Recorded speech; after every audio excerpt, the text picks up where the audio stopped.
We worship you, Lord. Amen. Well, good morning. Oh, we're gonna have to try that again. Good morning.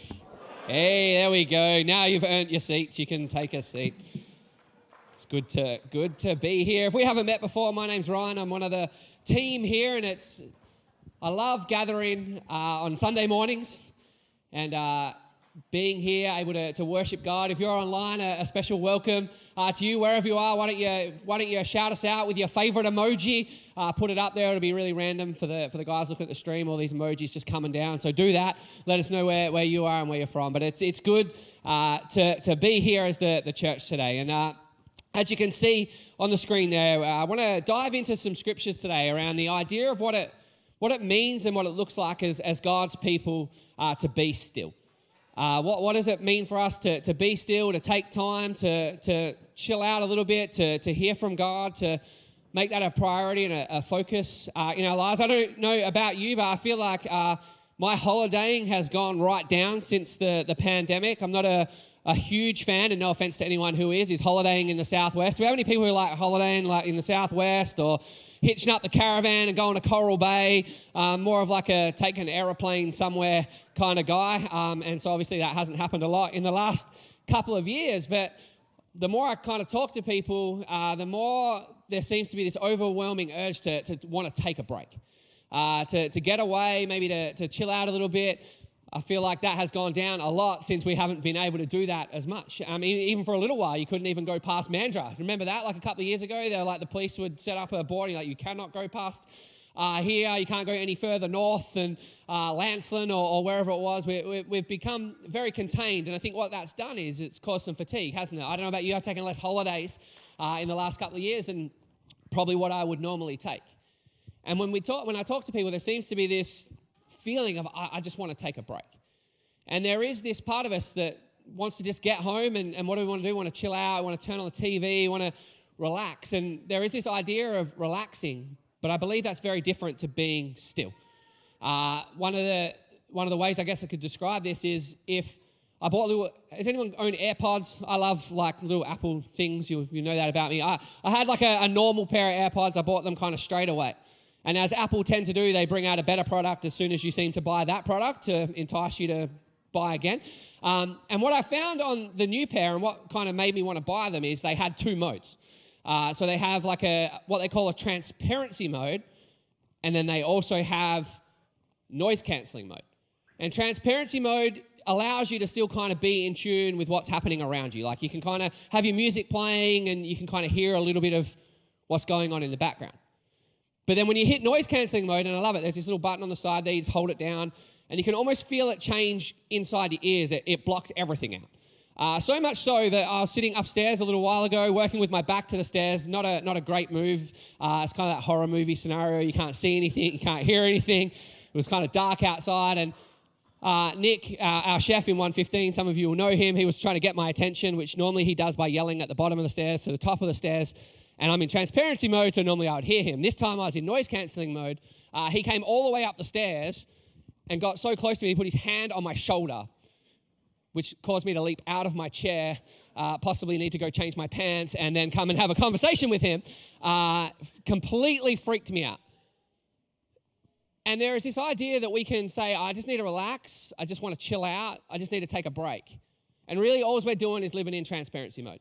Maybe it's turning on Netflix, maybe it's watching a movie, maybe it's going to have a coffee with friends. Now, see, all these things I'm listing aren't actually terrible things.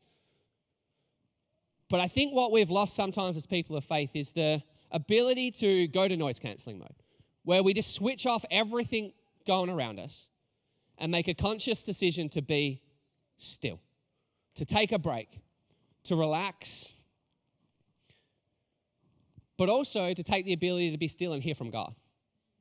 You know, I truly believe that God is constantly wanting to be in communication with his people. That as we go about our days, as we go about our weeks, that it's not a weekly gathering where we come together on Sunday and hear from God. Gathering on Sundays is important. Tuning in online is important. But the reality is there needs to be a rhythm in our lives where we say, I need to make some time to cancel some noise and just spend some time being still and connecting with God. And when you look in the Word, Jesus is a perfect example of this. And I think for me, if it's good enough for Jesus to take time out and be still, then it's got to be good enough for me. Jesus lived the busiest 3 years of life that anybody had ever lived. Like, read through kind of any of the Gospels and you'll see Jesus is always what? Going from place to place. He's always doing something. Someone's always finding him. He's always healing someone. He's teaching to the thousands. He's doing all of these things. Yet we'll see through a few of these scriptures that one regular thing that Jesus does is takes time to get away from the noise, to be still and connect with the Father. And we're going to look at a few different verses here. We're going to jump around a little bit and have a look at what this looked like for Jesus. And in Mark 1, 35, 37, it says this: before daybreak the next morning, Jesus got up and went out to an isolated place to pray. Later, Simon and the others went out to find him. When they found him, they said, "Everybody is looking for you." Jesus gets up early, takes a few moments. By the time he's taken his few moments to pray, immediately there's people looking for him already. Everyone's looking for you. As I was reading kind of into this a little bit, what they think is this must have been a pattern of Jesus's because they knew where to find him. See, when you read through it, it says Jesus went to an isolated place to pray. Generally, when you go somewhere isolated, it means you're by yourself. Maybe you're a little bit more difficult to find. But so much so the disciples were like, we've got to go find Jesus. The thought is he's probably gone to that place that he goes to pray. That he got up before daybreak. He got up early. He got up before everybody else. And the biggest thing I see from this is if we want to be a kind of people that connect with God and hear from God and make that a part of our lives is it takes prioritizing. That we have to make it a habit. What you can see for Jesus is that this is a habit in his life. And I know for me, habits don't always come easy. Like I don't always, I have great intentions in life.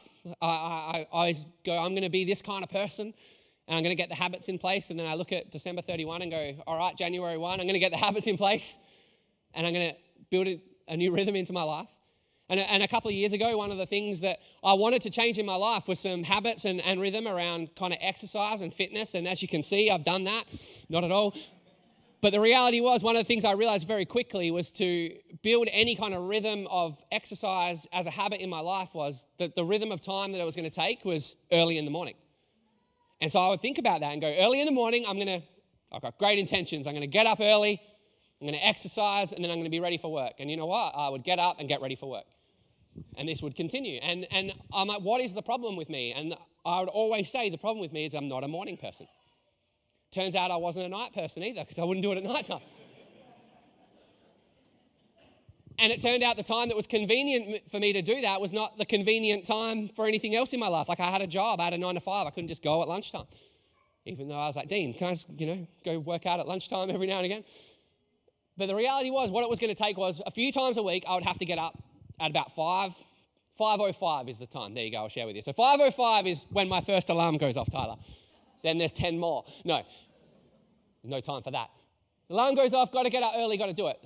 I do not to this day like getting up at 5:05 in the morning. In fact, anybody who comes across my path at that time, actually I was having a conversation with someone on one of our teams this morning. He said, I saw you Friday morning, you didn't look very happy. I'm like, it was 5:05 and I was exercising. Who's happy at 5:05 exercising? Now, I could still look and say, I'm not a morning person. I don't enjoy getting up early. But if it was important enough to me to make something a priority in my life, I would choose that would be what I would do. I'd get up early and build that into the rhythm of my life. So often, we're too busy with the urgent, loud, important things to make time for the still things that nobody else will notice whether we do or don't do it. But the benefit in our life is huge. Jesus was willing to get up before his busy day, before everyone was going to be around him, before he was going to have to preach and travel and spend time with the disciples and do everything that he had to do to go and connect with the Father. The question I constantly ask myself is, where does this rhythm of being still and spending time with the Father regularly show up in my life? Or how often is it one of those intentions where I go, I'm going to do this, and then I let all the loud things get in the way, get to the end of my day and go, I didn't do it again. Even though I know it's going to be important. if we want to be people who can reap the benefits of faith and spending time with the Lord and letting him lead us and guide us, is we've got to make it a priority. We've got to look at our lives and go, not where does this fit, but where am I making this a regular part of my life? And for you, maybe that is, it's getting up early and that's easy and you can do that and it's a simple choice. Maybe it is that thing you like to do before you go to bed to kind of finish your day. Maybe you do have the ability and the rhythm to kind of go do it in the middle of the day. There's no kind of, the Bible doesn't say thou shalt get up at 4 a.m. and pray. Like, Jesus doesn't work like that, but what he does ask us to do is find time to be still and spend it with him. And so it's not about the most convenient time, but it's going to be, where am I prioritizing this and making it work? And if we can do that, I believe all the other things we're going to see through these scriptures will flow. But it takes work and it takes prioritizing. You know, we see in Mark 6:45, 46, it says this, immediately after this. So Jesus has just done a bunch of ministry. And it says, Jesus insisted that his disciples get back into the boat and head across the lake to Bethsaida. When he sent the people home, after telling everyone goodbye, he went up to the hills by himself to pray. Jesus is a good guy, isn't he? Like, he sends his disciples off before the service is finished, if you will. Nah, you guys just go, take some time. I'll dismiss the people. So he says goodbye to all the people. And then what does he do? He immediately takes off to be by himself. Immediately takes off to, again, spend some time in silence, go up to the hills and pray and spend time with God. And here's the thing, I believe that when we do this, what happens is it recharges us. There's something about the noise of life, even in all the good things we can do, in all the busyness and noise of life, that it can leave us feeling drained. I believe through this time we've taken less time to recharge because, you know, for a while I was like, my recharge area was my home, where I was also working, where I was also having family time, where I was also having my holidays because I couldn't go anywhere. Like it was We've kind of, our rhythm and our worlds have been kind of reshaped by the seasons that we're living in. But I think when I look at my life, sometimes I haven't adapted to that to keep my priorities the same. And it can just become draining. We can just become on autopilot. You know, a little bit of the way I would describe it, and we'll put this image up in just a second, but this is like my worst nightmare image. I don't know about you, but you go to a Monday morning, you go to get your week started, and this happens. Bang. Maybe it's your phone, maybe it's your computer. Often we'll kind of go set up myself a nice little spot in 1:15 to do some work, and I'll open up my laptop, and that's what I see. I'm like, oh, there's no PowerPoint around here. There's like, I have to go and redo everything. I believe that we can sometimes spiritually get to this place. Maybe you can't articulate what it is, but you just feel flat. Just feel like there's no spark, there's no charge, there's no desire for the things of God in your life, and we've let our battery get so flat that we can sporadically just put it on charge and just get just a little bit. Like maybe, I'll just go to church on Sunday. Just give me just a little bit. Oh, I've got 5 minutes. I'll just read a verse. You know, the best thing to be able to do, and often most of us will do this, is plug your phone in for a consistent period of time and let it charge. So you're not running from kind of charger to charge. You know, I've got to put it in the car for 6 minutes on my way to work so I can just get 6 minutes worth of charge. You know, to be refreshed and recharged takes being plugged in and connected for a significant period of time. You know, for me, I wish my phone would charge faster so that a little amount of time that it needs to be connected for would be quicker. You know, like the AirPods are flat and you're like, oh no, I've let the case go flat now. They're all flat. Quick, how quickly can this charge? Is there a bigger power plug I can buy to make this go faster? Because I need my stuff. Imagine we approached the way we kind of look after our devices sometimes and had them connected to different things so they would charge. Imagine that's how we approach our spiritual life with God. Oh, I just need a charger. I'm going to just take some time. I'm going to connect with the Father and walk out and be spiritually recharged, ready to take on all those things, good and sometimes hard. We need to be able to recharge. Matthew 26:36 says this, and when Jesus went with them to the olive grove called Gethsemane, and he said, sit here while I go over there to pray. He took Peter and Zebedee, 2 sons, James and John, and he became anguished and distressed. He told them, my soul is crushed with grief to the point of death. Stay here and keep watch with me." He went on a little farther and bowed down with his face to the ground, praying, "My Father, if it is possible, let this cup of suffering be taken away from me. Yet I want your will to be done, not mine." This is by far the worst moment of Jesus' life.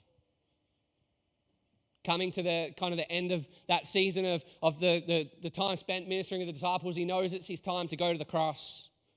He knows the worst of what lies ahead of him is about to come. What does he do? Goes to be alone with the Father to pray.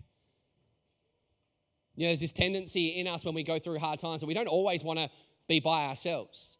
And I love this picture of Jesus taking the disciples with him and then going, "Hey, can a couple of you come with me?"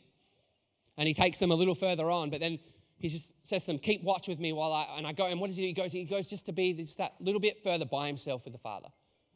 And says, "What? I don't want to go through this." He said, I don't want to walk through what I'm about to walk through. But not my will, but yours. And then he goes, he does the same. He does this 3 times, Jesus. If there's any other way that this could occur, if there's any other way that this could be accomplished, if there's any other way that your will could be accomplished, let it be that way. But not what I want, but what you want. There's this idea of being alone and connected with God that allows us to see what he would want for our lives. It allows us to see things clearer. It allows us to see what he wants to do in our lives. But ultimately, it would give us, I believe, the peace to deal with what lies ahead in life. That there would be this sense of just before he's about to walk through it, quick double check. Is this definitely the way it's going ahead? Yes, it is. Okay, well, not my will, but yours. You know what not my will, but yours is? That's living in peace. To be able to go, I'm about to walk through something that I have no desire to go through.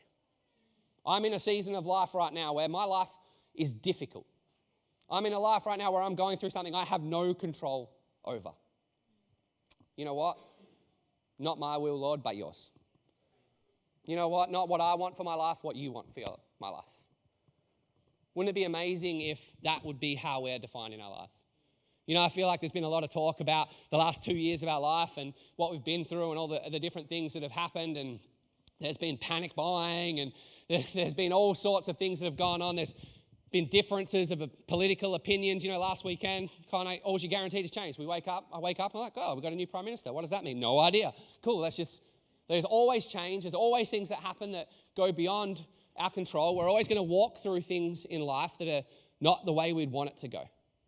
And there's this tendency for us as Christians to think that if I just pray to God, he will bring the helicopter, he will swoop right on down, he's going to pick me up and he's going to drag me out. That's not the God that we serve. He is not off at a distance, going call 000. I don't know, what would it be, call 777, and I'll fly in with my Jesus helicopter and I'll scoop down, pick you up, take you out of whatever it is you're going through and take you safely to the next thing.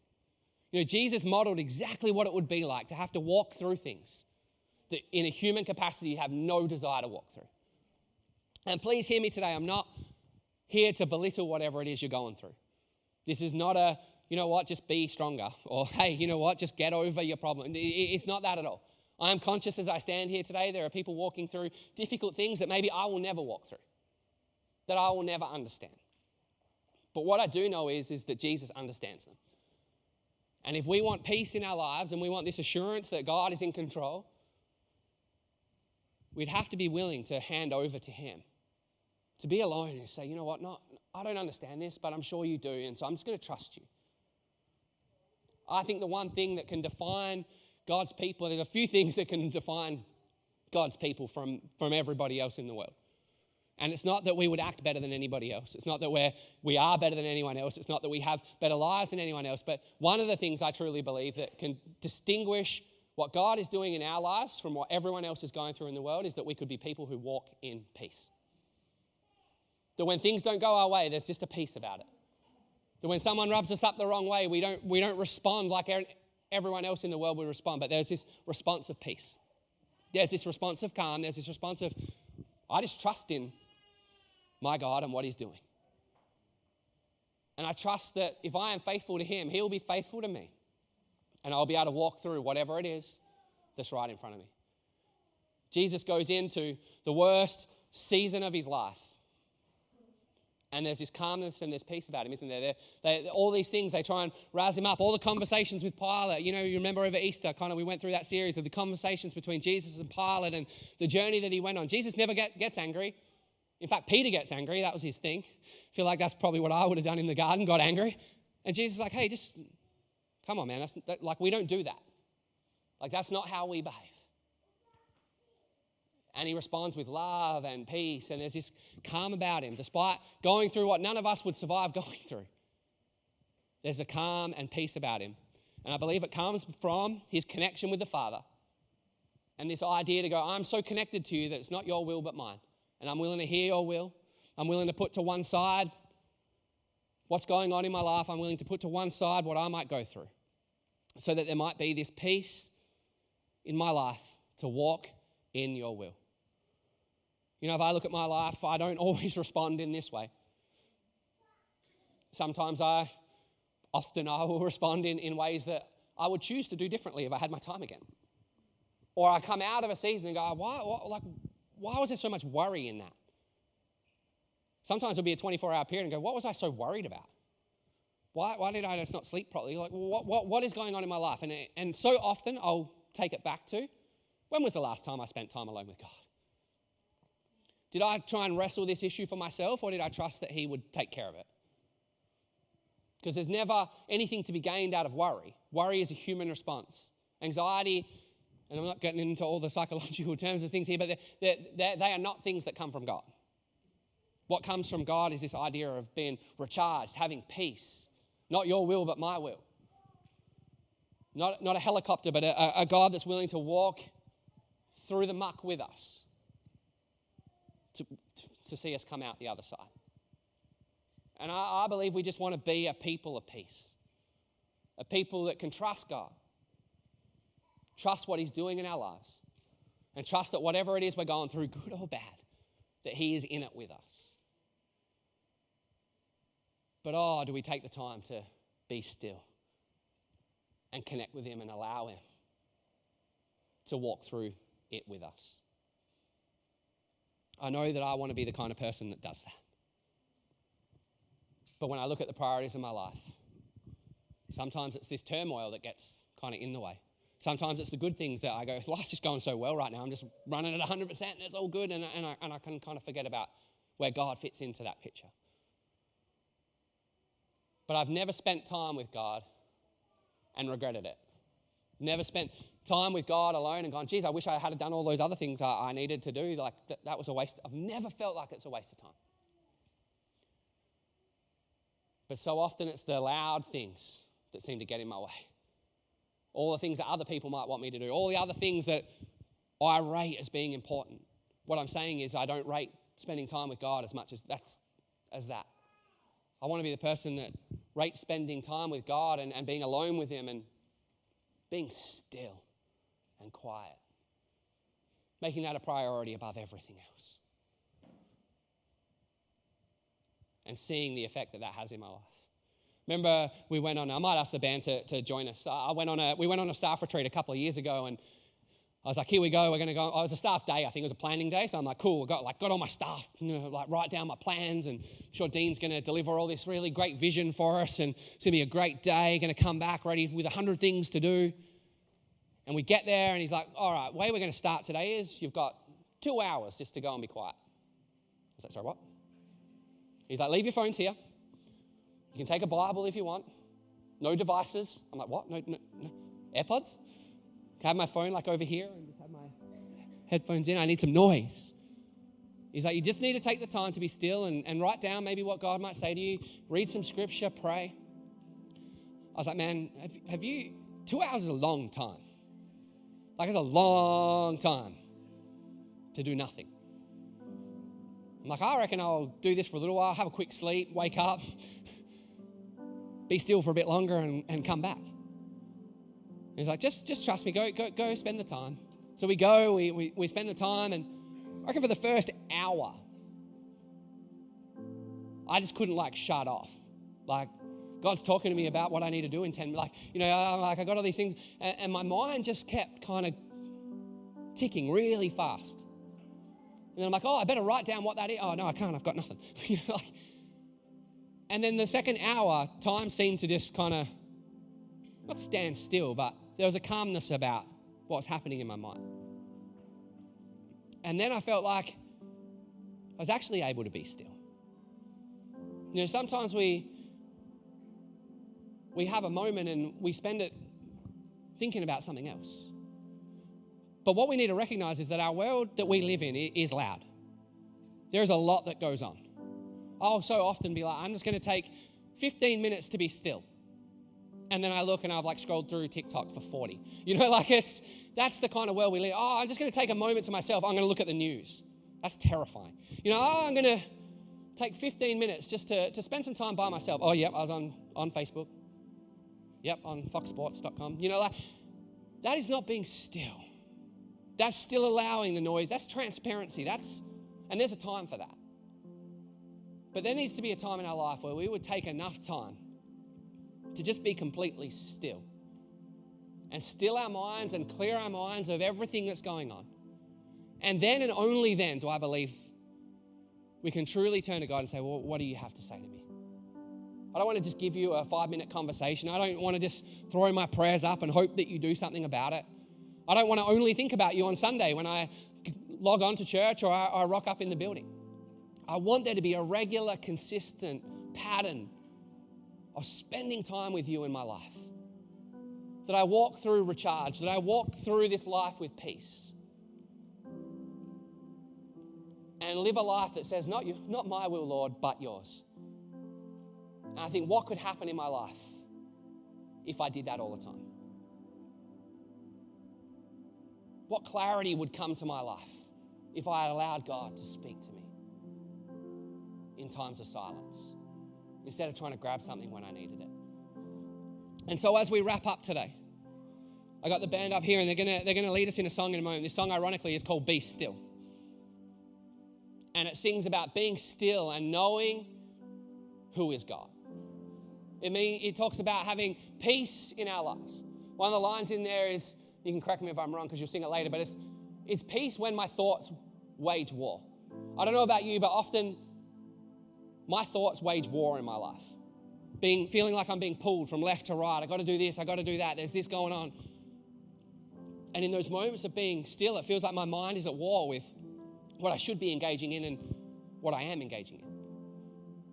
And so as we wrap up, we're gonna sing this song, and I wanted to create a moment where, and it's a short moment, but where we could just sing this song and pray it to God. You know what I love about songs is there's authors like, you know, our team here that can write songs that articulate things about God, about what my response and my heart should be to God that I could never articulate myself. And so this song is not just a song that we listen to or that has a catchy tune, but so often those words, what they are prayers. I believe as we sing this, we can be praying that we would learn to be still and know who is God in our lives. That there would be a peace in our lives that passes all understanding. And that we would no longer be defined by things that the world define people by. But we would be a people who say, not your will, but mine. Not your will, Lord, but mine. I'm going to see things the way you see them. I'm going to walk through this life not looking for a recharge from anywhere else, but a recharge from your presence. And that ultimately we will walk in peace. So we're gonna allow the team to sing that over us. But the other thing I wanted to do is practically to encourage you, is have a look at your life. Have a look at your 9 to 5, maybe pull up your calendar, whatever you use. Maybe it's a written calendar, maybe it's an iCalendar, whatever it might be, where you schedule your time. And have a look and see. Just have a look and see, where does it appear being still? And if you don't find it anywhere, maybe there's a time for you to take this week to go, where can I make this a habit? Where can I begin to prioritize this in my life? Where will I choose to put this in my life? Where I create moments to be still with God, to cancel out all the other noise and spend time with God. And write it in there. And then when it pops up on there, reminder, 10 minutes, be still. Don't silence it. Begin to walk it out in your life. And you know what? I'm not telling you to do this because it's for my benefit, but if I do this, it's for my benefit. And if you do it, it's for your benefit. And if we all do it, it's for the benefit of the kingdom. That God's people would be defined by being still and allowing God to move in and out of our lives. So I'm going to ask you to stand across this place. I would love to pray for us. And I want to encourage you during this song, don't be thinking about what's for lunch. I know often I think about that. Don't be thinking about how long's the line going to be for coffee at the end of the service. Don't be thinking about tomorrow's Monday and I got all these things I got to get to. Because you know what? We all have that to some degree. But take a moment just to block out everything else. To pray these words. Maybe for you, you don't even want to sing. You just want to be quiet. You might want to just kneel. Maybe you might want to just stand with your hands open to receive something from God's presence. But whatever it looks like for you in this moment, just to go, I'm going to block out everything else. There's no transparency mode going on here. There's no ability to hear anything else. I just want to be still and know you are God. Lord, I just pray. Firstly, I thank you that you are a God who cares about your people. That you're not off to the distance. You're not away from us. Not just looking down on us, asking us to do better and be better, but you are a God who desires our attention and our focus and wants to connect with us. And so, Lord, I pray that we would be a people who choose to prioritize spending time with you in our lives. Lord, that you would bring those moments of peace and clarity and recharge to our lives. But most of all, we would just take delight in spending time with you, hearing from you, sharing time with you. And so, Lord, I pray whilst these moments will be short, Lord, that there would be this moment where we could stand as your church and we could sing these words, be still and know you are God. And that they would not just be simple words, but they would be a truthful declaration that you are God. That we would still everything else, and in this moment you would speak to us. For those of us that need a little bit of a recharge, Lord, I pray that you would bring that. Lord, for those of us who need a dose of peace in our lives, I pray that you would bring that. Lord, all across this building and in every room, every house that people are engaging with you today, Lord, I pray that your spirit would move and that we would be still and know that you are God. Thank you, team.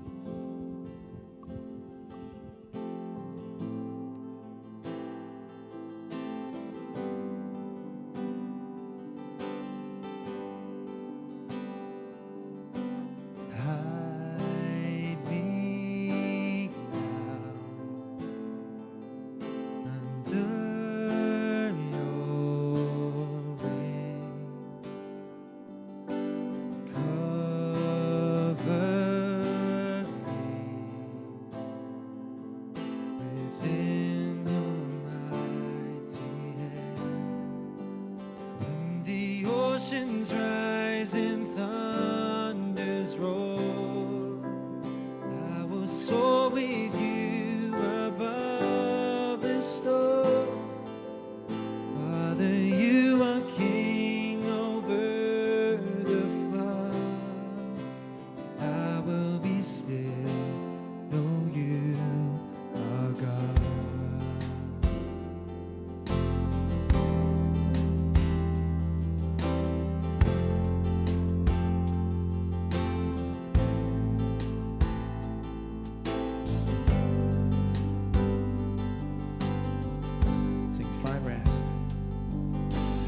Rest my soul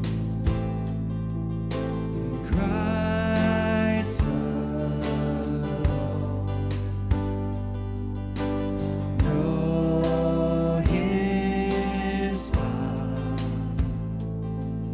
in quietness and trust. When the oceans rise and thunders roll, I will soar with you above the storm. Father, you are king over the flood.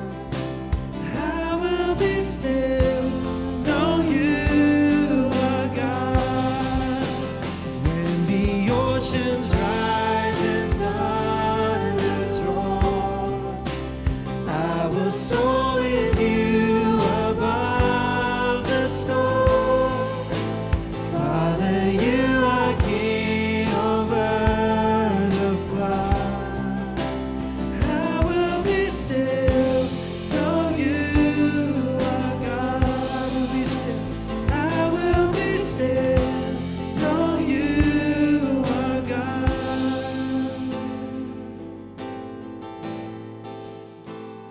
'Cause you are peace to a restless soul.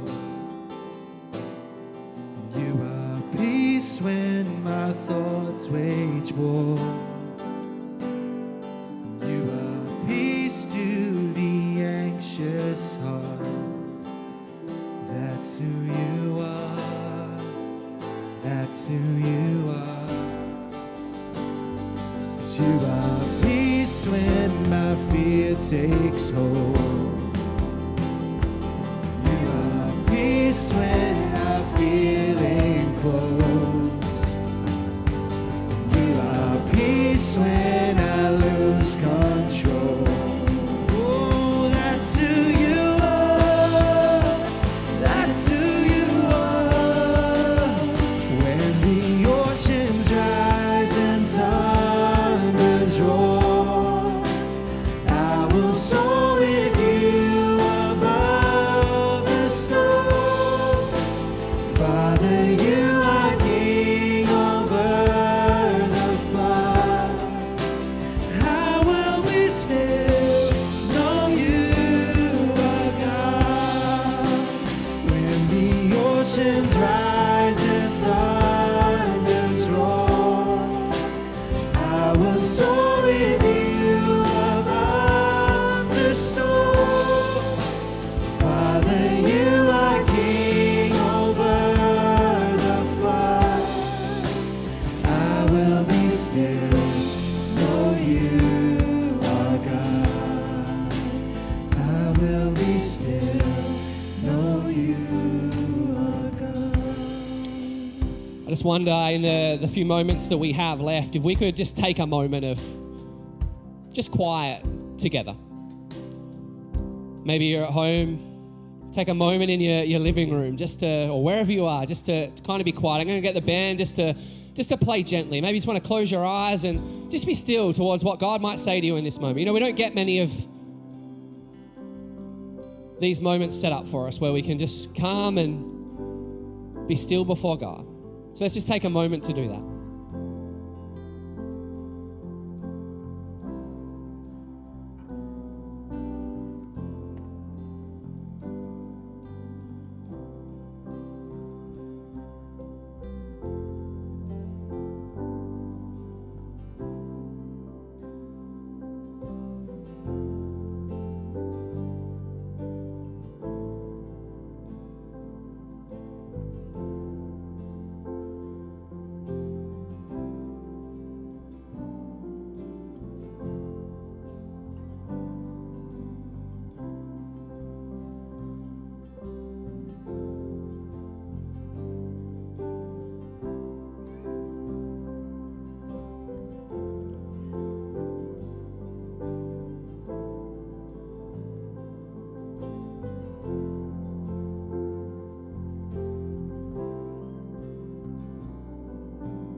I had a sense as I was praying this morning on my way here that a big element of what God wanted to do this morning was just bring some peace to some restless souls.